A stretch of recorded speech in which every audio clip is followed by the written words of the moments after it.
Welcome to the Holy Shhh Podcast for NXT Battleground. It was a heck of a weekend for professional wrestling, and you know we had to touch on it. So here we are. It's the Holy Shhh Podcast. It's your boy Ron T, the Icon. It's your boy AB from DET.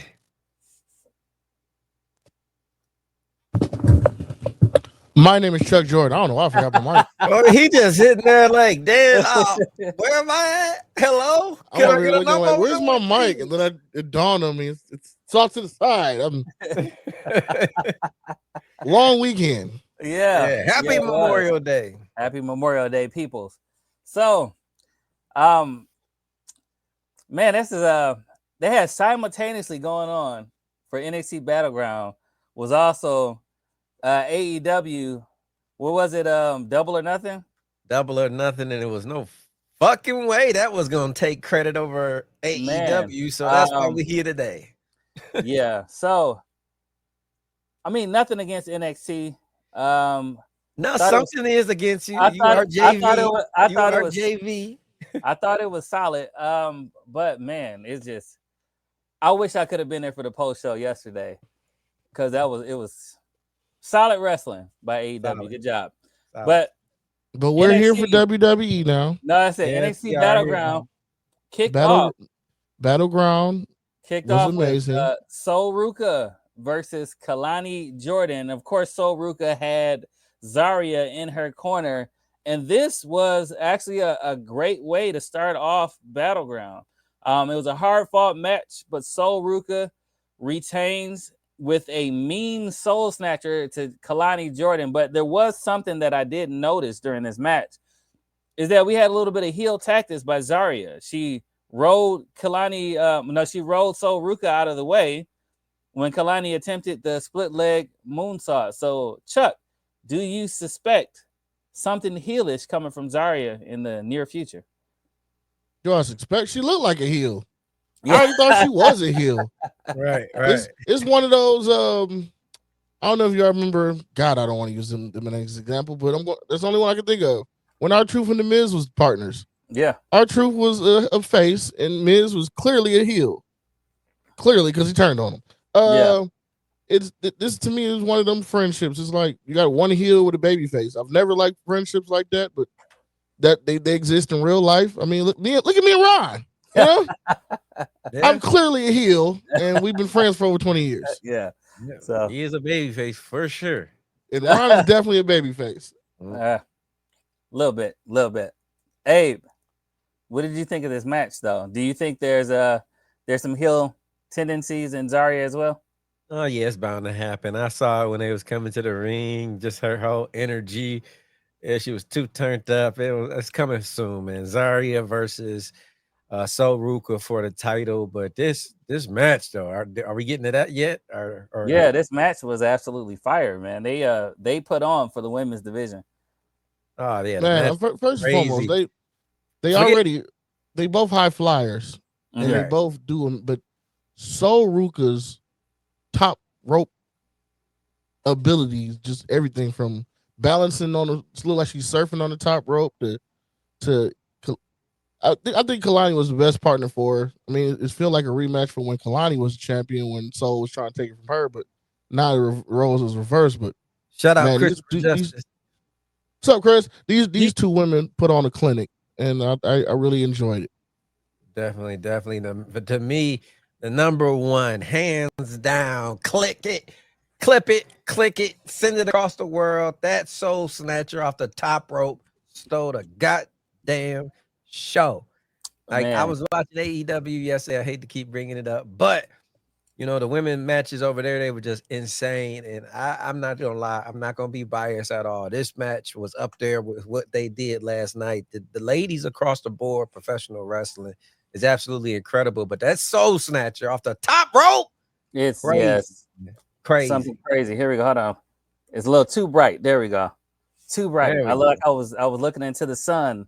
We're talking about Sol Ruka. I mean, that's why you got glasses. Yeah, that's exactly why I got the shades on.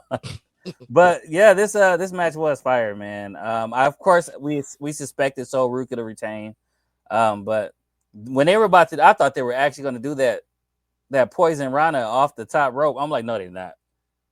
And when she landed on her feet, I was like, thank God they didn't try that. But I wouldn't. What was that split move that she did? That was amazing.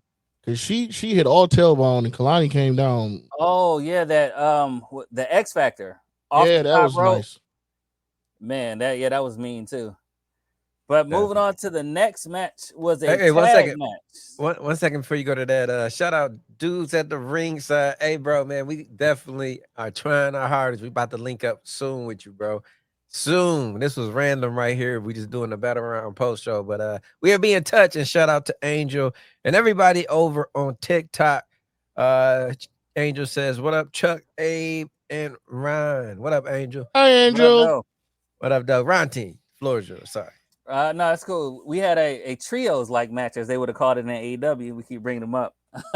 But Briggs versus Josh Briggs and Hank and Tank versus the Culling.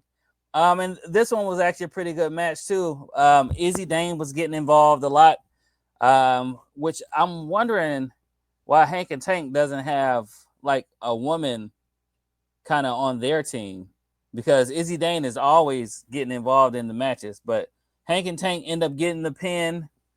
But after the match is what really what caught my eye was that the Culling attacked them after the match, and then Izzy went to go get a chair, and then we had the returning Inumura, who was supposed to be back in Japan. So it looks like Inumura is here to stay. He might be a what do they call it? I forgot the word, but he's staying in NXT. But overall, what did you think of this match, though, Abe? Mainstay, there we go. That's the word.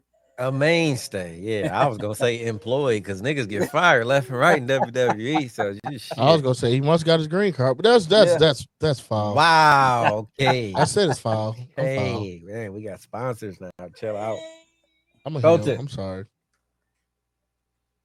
Yeah, but what I thought about this match, it was absolute trash. I'm just sorry. I wasn't interested in no character in it. I thought it was like a filler match. And God damn it, why am I doing this? I like to keep shows separate, but maybe I'm telling you, I'm on a bias right now. We're watching AEW last night. I watched this after, and this match was just like, nah, man. Because the first match killed it. I was all down with Sol Ruka, and that was amazing. Kalani, dog. Amazing. But this one, I was just like, this was something you could see on a weekday show, man. It wasn't needed. It was a filler, but you need that sometimes, I guess. Okay, Chuck, what do you think of this match? The highlight was when she went to grab the chair, and Inumura came back, and Inumura was like, not gonna happen. And I was hoping he was gonna like bump her or hit her with the chair, but he just ran by her and got in the ring. I'm like, oh, okay. He's like, why don't they just take out the women? It's okay. I'm sure the woman would love a chair shot. I think it's because it's not AEW. A woman would love a chair shot. The women in women are on the table right now because because they're so great.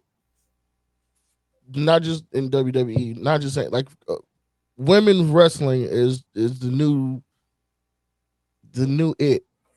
But I'm sure these women who feel like you ain't got to play the sexist game, hit me. I'll take the hit due to the fact that I know it's gonna help my character get over. And I'm sure she would have took the chair shot. Is what I'm saying. I ain't saying like him go full force, but she would have been like, yeah, like go ahead. But they won't do it. But because Inumura is supposed to be a baby face. That's a heel move. Well, either way, you know what I'm saying? Like that was the highlight of the whole match, and even that was like Abe said, it was like, all right, cool. He's staying. Yep, I don't disagree. That's why I said the thing that caught my eye was Inumura coming back. But yeah, I said for a Battleground, this could have been on the NXT on Tuesday before a Battleground. Yeah. So. Or not done at all. Done at all. I mean, they had to. I mean, storytelling. I don't want to go there, but storytelling, they had to do it. No, they could have skipped it. Yeah, they could have skipped. This could have been like a background, like, oh, he's here. Hey, you guys just practice this story in the back with no cameras. You know? I know you have cameras. It would just been a backstage, like it happens outside of Ava's office type thing. Like you see it in the hallway, like oh, that's what's going on. He's back. Okay, cool. Right, he's back. I mean, the match wasn't terrible, but it was nothing. No, it wasn't terrible. It just wasn't exciting. Everything else it was lackluster. Yeah. But which was kind of exciting was this very next match was Tony D versus the underboss or former underboss Stacks. And throughout the match, Tony was looking pretty strong, but he kept showing compassion to Stacks, not going ahead and finishing him off. And then we had a returning Luca Crucifino who had been missing. And he was just standing outside the ring, caught Tony D's eye, distracted him enough for Stacks to get the low blow and to follow up with a knee to the back of the head, gets the win over Tony D. And after the match, Luca tried to give Tony a hug and Tony pushed him away. So, Chuck, what is going on there, man? Division. So the underboss is the new main boss. I'm guessing. I don't know. I don't know how that works. If you're the underboss, but you beat the boss, doesn't that mean you're the new boss? You would think so. This match didn't need to be on my TV, and I thought Tony D was too good for this. Damn. Like the whole easily distracted shit. Like I've seen you go up against Oba and ignored all outside distractions. Mm. Now you're fighting your underboss, and you should be focused on him, but you're focused on too much outside distractions. And I'm getting really sick of, even though I said it, and the people got mad at me because I was like, I was hoping for the Cena and Ron Cena's thing to have a John Cena just keep doing the same little ending where he hit somebody with the belt or fakes it out, nut shot, belt to the face, 1, 2, 3. I was like, because he's trying to ruin wrestling, just keep doing the same ending, but only for him. For everybody else, this nut shit, like this whole frat boy nut shot, this isn't cool. This is disgusting. Stop it. Stop it. Chris said, are you guys watching Monday Night Raw? Yes, we are. We're having a post show tomorrow, 12 p.m. Eastern, live on YouTube and pretty much all platforms. Hey, what's your thoughts? Where are we at? I just got a little lost track. Tony D. Damn, I was rooting for this too, man. I ain't gonna lie. I think we were on an NXT post show a few days ago, and I was just saying, I don't want to talk bad about it. You know, I think it was when he put her in a bomb shelter or something. Where did he put her? Yeah, he tucked her away in a safe house. Oh, yeah. Safe house, yeah. So safe house, yeah. But anyway, when I was hesitant on that, and I was like, I'm gonna wait to the ending. And if this is the ending or something of it, I'm not there yet. I'm still gonna give it hope. I'm gonna say they're gonna pull it together, but I'm gonna tell you today made it very hard. If someone wants to tell me this is stupid, it's some dumb shit, I might just sit there and say nothing. You know, yeah, I may not be able to defend it right now, but I am hoping that I will be able to. Yeah, I thought the match itself, like I said, Tony D looked strong throughout the entire match. Luca coming back maybe could have been something after the match. But then again, they figured that Stacks wasn't strong enough to beat Tony D, so it had to be some kind of distraction. So we'll see how the story ends. I'm sure we'll find out more on Tuesday. But I hope they wrap this story up pretty well. The underboss is the new Dawn. Yeah, we'll see. But I'm hoping they wrap this story up. Bro K said he put her in the 6'9" protection. No comment. But yeah, this next match though is what I was really excited for. Was Stephanie Vacure versus Jordan Grace, and and it's funny, the women been standing out a lot on every like promotion, and you know they didn't disappoint this match at all. Stephanie Vacure versus Jordan Grace. It was hard hitting. It was really technical. Like Jordan Grace and I'm just surprised how many like near falls there actually was in this match as well. Though they did a really good job, but of course Jordan Grace does not get the win, and Stephanie retains, and she's still your NXT Women's Champion. But looks like there was some kind of talking back and forth between Stephanie Vicure and a couple of ladies from AAA that was sitting up front. But overall, hey, what did you think of this match? Did it live up to the hype? Yeah. I thought the match was good. I thought the match was solid. I had no problems with it. Stephanie Vicure, pro. Jordan Grace, pro. It all came out well. I'm pretty sure the story is to be continued to be told. So I'm not mad at it one bit. It did everything it was supposed to do. You know, I don't know who's going to be the one to take that off of Stephanie Vicure, but you have to be established, a storyline. It has to be something extremely meaningful because she's just not about to lose that title, you know, to some storyline that was just developed. I think they respect her a lot more than that. Absolutely. Chuck. So I felt like this whole pay-per-view, if you will, was like a poor man's Spade's hand. Like, you had the ace, which was the first match, and then you had a bunch of bull crap. But the last 3 matches was solid.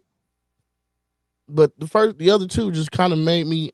It took a minute for me to get back interested in this because the previous 2 matches was just so Like I'd already easily distracted watching and playing video games. Y'all know me, watching wrestling while playing video games. I'm already back into the video game. It took me a minute to get back out. But it was definitely a good match. But they should have followed.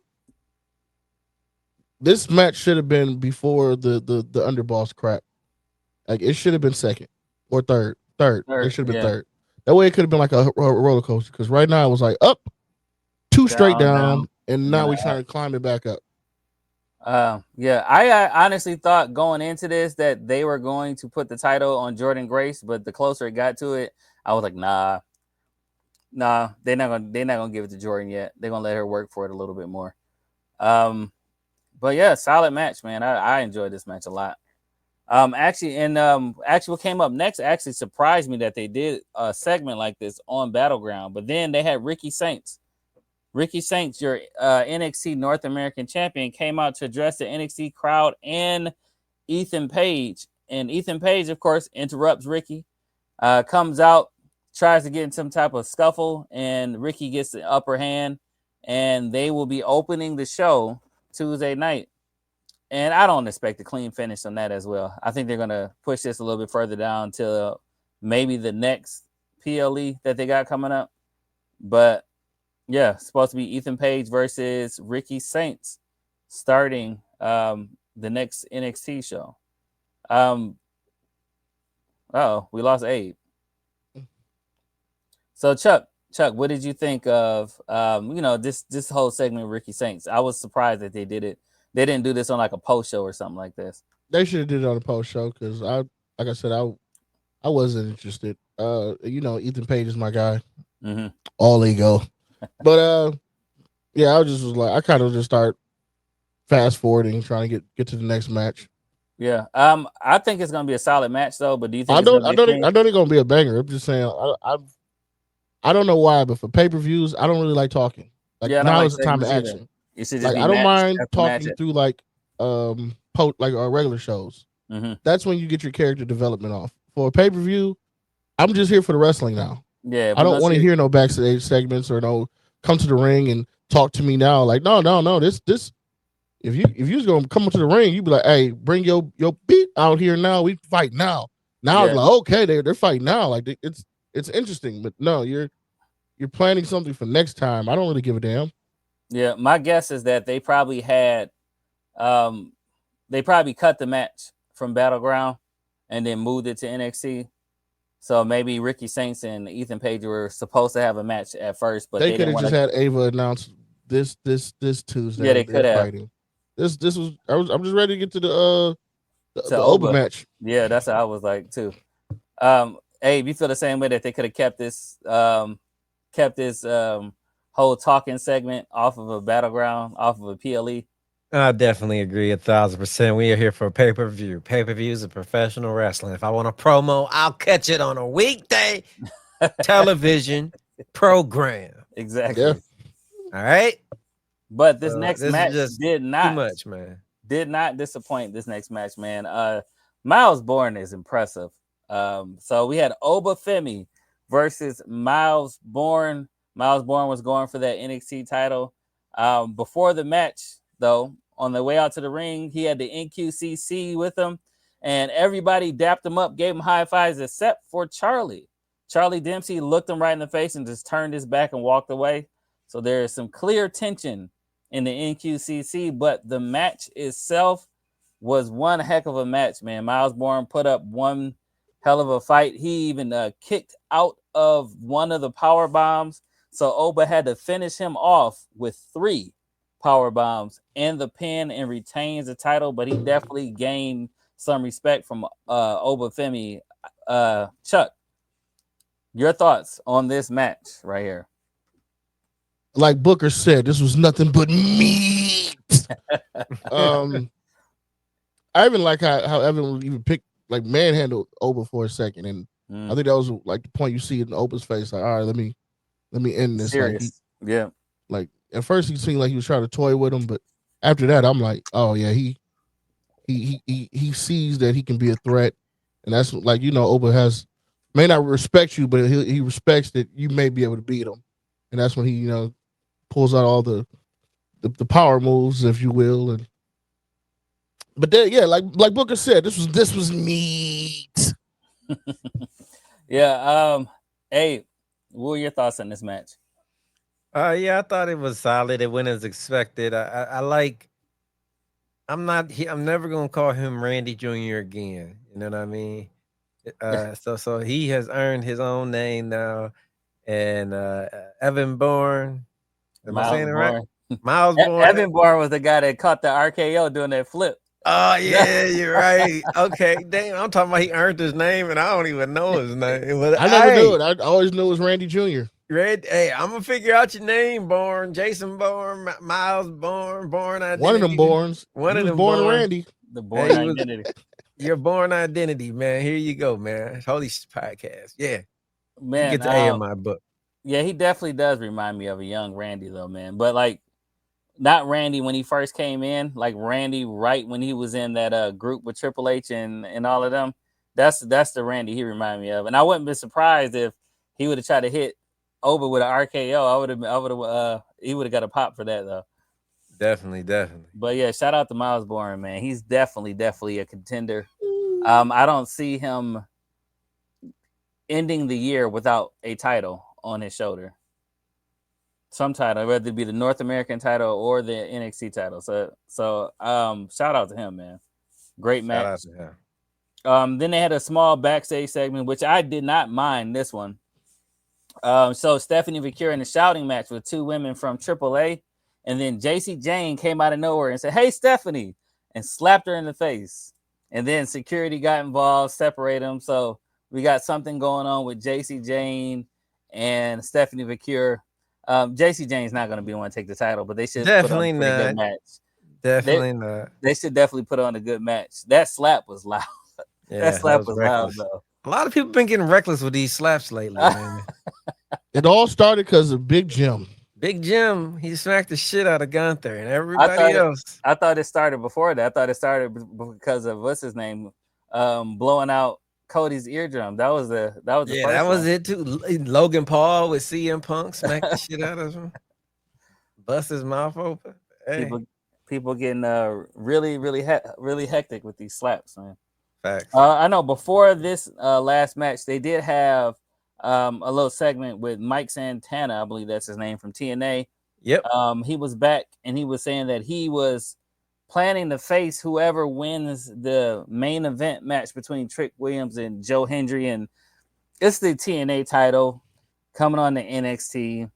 We all expected Joe Hendry to get the win. It was like, okay, they're just promoting Joe Hendry a little bit more, but no, this match ended completely different than I expected. I even yelled at the TV, "What?" Because Trick Williams is now your new TNA champion. Trick Williams defeats Joe Hendry. for the TNA title. Now, it wasn't without. Do you mean Booker Jr.? He did the spinneroonie. It was a failed attempt, but he did the spinneroonie. Yeah, he tried the spinneroonie. You know who won. You know who won, Chuck.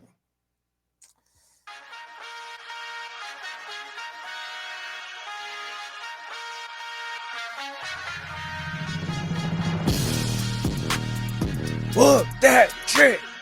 Whoop that trick. Whoop that trick. Oh, yeah, man. Trick. Oh, yeah, man. I got trick, man. I got mixed feelings about it. But I'll just say what happened.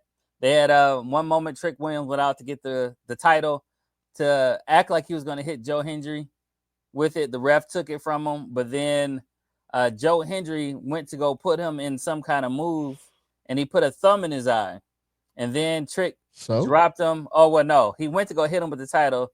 I'm glad you said eye. I thought that was going the wrong way when you said never mind. Pause. No, did he just So before that, no, Trick Williams had the title taken from him. When the ref took it, he got rolled up, so the ref dropped the title on the ground to get the count. Trick kicked out. Joe tried to put him in some kind of move in his standing ovation finisher.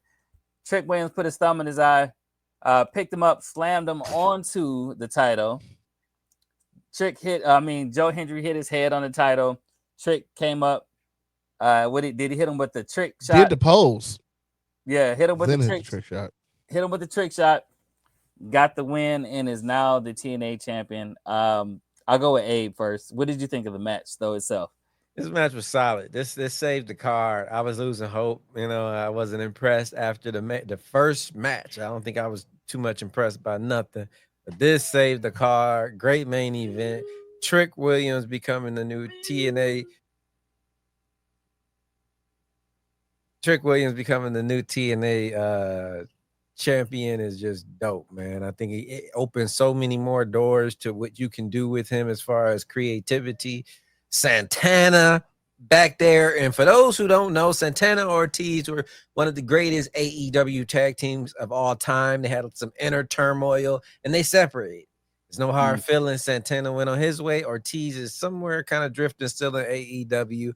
But Santana is a hell of a force. Seeing him on WWE programming is absolutely amazing because that man came a long way from AEW, struggles getting out of his contract, and here he is. So shout out Santana in the WWE. So, Chuck, before I give what I think about it, but Chuck, go ahead. Oh, you want to go first? You go. No, you go. Tell me what you thought about this match. First match was the match of the night. This was the second match of the night. Opening must be third, in my personal opinion. And that's probably just because, like I said, that's just because Stephanie and Jordan's match came after two lame ass matches to where it took me a minute to get back interested. So by the time opening came, I'm back hype. So when Trick pulled this off and was doing everything Joe Hendry kept getting mad at him for doing it, did the little turnaround, winked. I was like, man, like he's a showman. He's back to doing what we enjoyed Trick being Trick for. Even looked at Booker, and Booker was like, yeah, man, do that. He's like, you want me to do it? I'm gonna do it.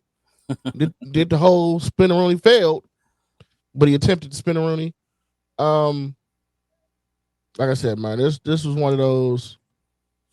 Like I was back involved, I was back interested, and this was a good closer of the night. Ron T. Okay, so I had mixed feelings. It was a great match. If you did not believe in Joe Hendry, I hope you believed after this match. I believe in Trick. Because I believe even less. Even less. Trick. All right. Anyway, I believe in Trick. If you didn't believe in Joe Hendry's wrestling ability, he did show pretty good arsenal. I thought it was a great match. I enjoyed the showmanship of Trick Williams. I think he's a great heel in the making, but I find myself concerned for TNA. And I was watching some of the stuff that AEW does with other promotions, and AEW left TNA in a better place when their deal was over than we saw WWE do some things with the UK wrestling, and they left the UK wrestling community in shambles after that. My only concern is by taking the NXT superstar and giving him the TNA title, are you diminishing the TNA roster? They have. I hope that they have an opportunity to do something really, really well and leave TNA in a better place by having Trick Williams lose to a TNA superstar. Hopefully, it is Mike Santana. Question for you. Yeah. So the reason I'm questioning that is because you didn't feel that same way when Fraxton got brought up to the main roster and just been on a spree. Like they're good enough to go through everybody. Yeah, but they just got here. But it's still WWE. But what I'm saying is, it'd be different if it was like one of their mid carders or somebody in catering. Mm-hmm. This is Trick, who's been a previous champion, who we all believed at one point was ready for the main roster. It's not like he's just some scrub taking the title from somebody. It's one of the main guys who's ready for the main roster. Yeah. Who if not even just the main roster. I believe if he got fired tomorrow, could probably go to AEW and do something strong.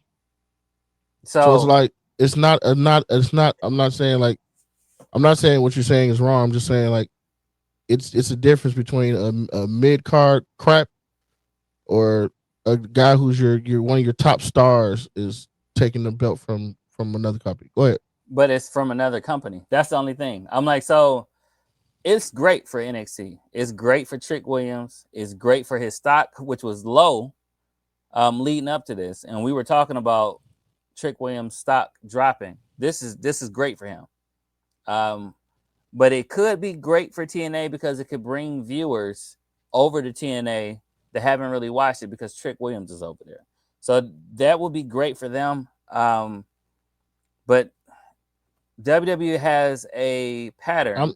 I'm just saying. I'm sure if TNA, hopefully, if they got their business shit together, we'll allow your guy to be our champion, but we want this in return. They're not just going to let him go out there and win. Is what I'm saying. Yeah, no. I think Mike Santana is going to be the one to take it from Trick. But Wiccan is over on TikTok saying this will put more eyes on TNA. I just hope TKO doesn't ruin their prices for the shows. That is true. Yeah, things can get expensive when you have WWE product. So that's what I was saying is that WWE has had a habit or have had a pattern of leaving promotions worse off than better off when they're done with their deals with them. And I wasn't knocking it. We know Joe Hendry is going to end up in WWE. Jordan Grace ended up in WWE. As long as this helps build up another TNA superstar, by the end of this, it's good. If not, if it just if it diminishes TNA, that's gonna suck, and it's gonna suck for I hope it's Santana, and so does Bro Cage on TikTok. He's saying the same thing. Yeah, I think now Santana versus Trick Williams should be a great match. I'm excited for that. I will what say up, Tony Rome?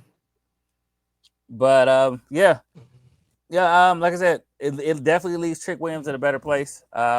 Raises his stock, makes him main roster ready. Like we weren't sure before. This is give like the right type of heat for him to come up as a heel. Right. But I just hope this does leave TNA better off and creating a new star over there. And hopefully it is Mike Santana. Hopefully. Fingers crossed. Definitely. But on a scale of 1 to 10. Don't make me do this. I'll go with 8 first. What do you give this? Mr. Just watched AEW before. I did too. That's what I was saying. Don't make me do this. Yeah. I'm gonna give. I watched AEW last night. NXT watched NXT today. PLE pay-per-view, whatever you want to call it, a 4.7. 4.7 because It was the beginning and it was the end. And the sandwich was full of a bunch of stale bologna, old relish, ketchup, no mustard. It was ridiculous. You didn't like Stephanie and Jordan Grace? It came after it was okay. match. It was okay, but it was expected, and it was just, I don't know, man. 4.7 for me. I just did not think it was a solid show. And then the promos. Come on, man. Say this for the weekdays. And Amora, whoever he is, what is this? Who cares? Fire him. He, bring back Gigi for his dumb ass. Give me Gigi for him, and we got a deal. I will say the other day I did like how Tatum Paxley addressed both her teammates being gone on the regular show. Mm. When she was like, "You don't know what it feels like to have everybody you get close to taken away from you." I was like, "Ooh," because usually they try to turn the storyline somewhere else. She's like, "Nah, y'all fired my people, and I'm mad." I'm like, I like that. But as far as this pay-per-view, I'm going to go lower than Abe. I want to say 3, but I feel like that's disrespectful. So I will go 4. 4. Yeah, it was around the 4s. It was like solid 4. I did not watch AEW, but I did see the highlights, and I watched the post show last night. But you can't grade it off of AEW. But I'm just saying. Yeah, which I kind of did, but I didn't. I'm going for what I thought this was. It's hard. I'm honestly grading this for other NXT I've seen. Like, you know me, I always do Raw for Raw, SmackDown for like. I'm doing this based off. I've seen better NXT promos. I've definitely they did. I've seen better Battleground last year was definitely a lot better than this. But I gave it Battleground last year. I gave it a 10. I think it was that good of a. I think I was high on. I was high on it too. I remember. But this one's a 7 for me. This one, like I said, the first match was amazing. Then we had 2 straight stupid matches. Stephanie and Jordan was expected, but it was a good match. But it's just like I said, for me, it was, how you said with Ron Cena's promo, how the fans took you out of it. Mm-hmm. The fact that there was 2 crappy matches before it, and I'm already completely out of watching it. That I'm barely paying attention to it, and so I saw I forgot what move it was. Stephanie hit Jordan with. I'm like, oh, and it started making me watch again. But I'm like, I'd already tuned out. Like, you can't. I got ADHD. You can't tune me out. I can't be tuned out that bad because I'm not gonna pay attention no more. Yeah, and I think it took that match away from me. And then they had the backstage stupid stuff, and then I'm like, all right, come on, get the open now. The open match was good, but then, like I said, then the trickle match was amazing. So it was like, all the backstage crap, the 2 other matches, and I'm already zoned out. Like I said, I want to say 3, and that's only because I've seen better NXT. Like, NXT usually puts on, like, the whole card is solid, or even if you got like a bathroom match, they hide it somewhere. This one was just like started off high and then dropped. This is their first misstep in almost a year. Like every PLE that they put on before this one has been like excellent. So, but like I said, I give it a 7. I'm not that harsh. I do give it a 7. There was one part in that Jordan Grace and Stephanie Vakir match that was funny when Jordan stopped the Devil's Kiss and then put Stephanie on her shoulders and dropped her on the table and then looked at Booker T and he was pissed. that was pretty funny. But all right, until next time. Next time you see us will actually be in a few minutes, and we will talk to you about WWE Saturday Night Main Event. So until then, it's your boy Ryan T. the Icon. My name's Chuck Jordan. Your boy AB from DET. And this is the Holy Shhh Podcast. Peace. Media.